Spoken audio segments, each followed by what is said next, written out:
Marcus was an ordinary man, but inside his mind lived 1,000 voices. He could not escape them. Every morning he would wake up not to the sound of his alarm, but to the storm of his own thoughts. What if today I fail? What if I say the wrong thing? What if I make the wrong move? What if? For Marcus, life wasn't lived. Life was rehearsed. Endlessly, painfully rehearsed. Marcus had once dreamed of starting his own business. He would sketch ideas in notebooks, fill pages with possibilities. But those notebooks were filled with ink, not action. Every time he came close to beginning, the questions grew claws. What if people laugh? What if I lose money? What if I'm not ready? And so the notebook stacked high, but nothing ever left his desk. The same with love. There was a woman he once admired, someone who smiled at him in the cafe. He would think for hours what to say. He would rehearse conversations in his head, over and over, like a broken record. By the time he gathered courage, she was gone. Marcus had become a prisoner, not of walls, but of his own mind. And the cruelest part was this: no one could see the chains. Life, however, never waits. His friends began careers, building futures brick by brick. Some stumbled, but stumbled forward. They lived messy, imperfect lives, but they lived. Marcus, meanwhile, was frozen. He was always one step away from beginning, but that step never landed. He would sit at dinners with friends, listening to their stories, laughing at their risks, and inside he felt the burn of envy mixed with shame. Not because he wasn't capable, but because he had spent years building castles of thought instead of bridges of action. And the world does not reward the castle builders. It rewards those who dare to cross. One night, after a long day of thinking and nothing more, Marcus was late walking to the station. He ran as the train doors were closing, but he hesitated, just 1 second, doubting whether he could make it, and in that 1 second the doors slammed shut in his face. The train left, carrying away the chance, and Marcus stood there, out of breath, staring at the tracks. It was not the first train he had missed in life.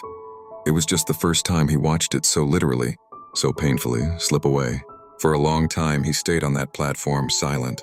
His head wanted to replay the moment, to analyze it, to ask, why didn't I run faster? Why didn't I just jump? But then for the first time he laughed. Not out of joy, but out of the absurd truth. He had lost so many moments in life, not because he couldn't, but because he thought too long. Marcus didn't change overnight. No one does. But something shifted.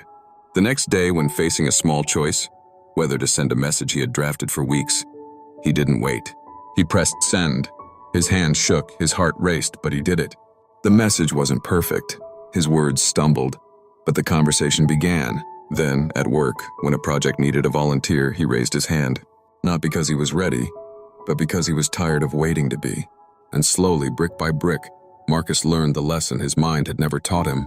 Action, even clumsy action, builds a life.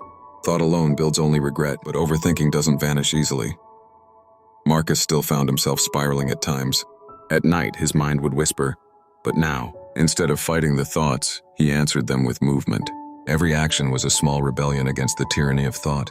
When the voice said, "You can't go to the gym, you'll look foolish," he stood up and went anyway. "Don't apply for that job, you're not ready." He sent the application before the fear grew teeth. And with each rebellion, the chains loosened. Walking home, Marcus passed a wall with graffiti. He had walked by it 100 times before. Under the dim streetlight, 4 words glared back at him. "Don't think, just live." The words were crude, the paint dripping, no artist name. Perhaps it was nothing more than a teenager's spray can. It was a sign, not magical, because sometimes life whispers to us through the simplest. He didn't take a photo.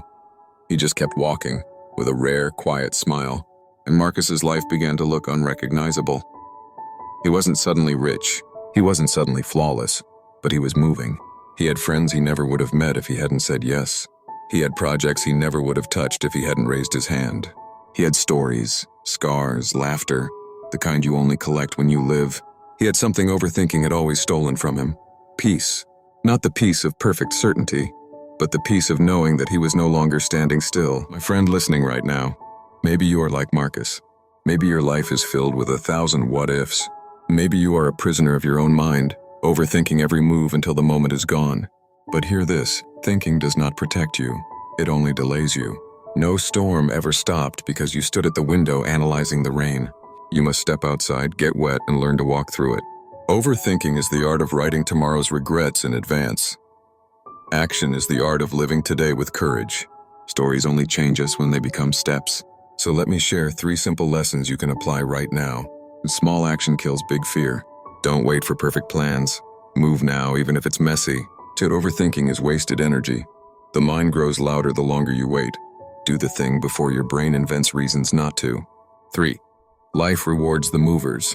The world does not crown those who think the longest. It crowns those who step forward. And if overthinking is something you struggle with, if your mind feels like a storm that never stops, bring your story here to this channel. We will walk with you, and we will give you practical ways to break free. Not empty motivation, but real steps. Because no one deserves to be trapped in their own head. So don't think forever. Don't wait forever. Take one step today. Because the cure for overthinking has always been the same: action.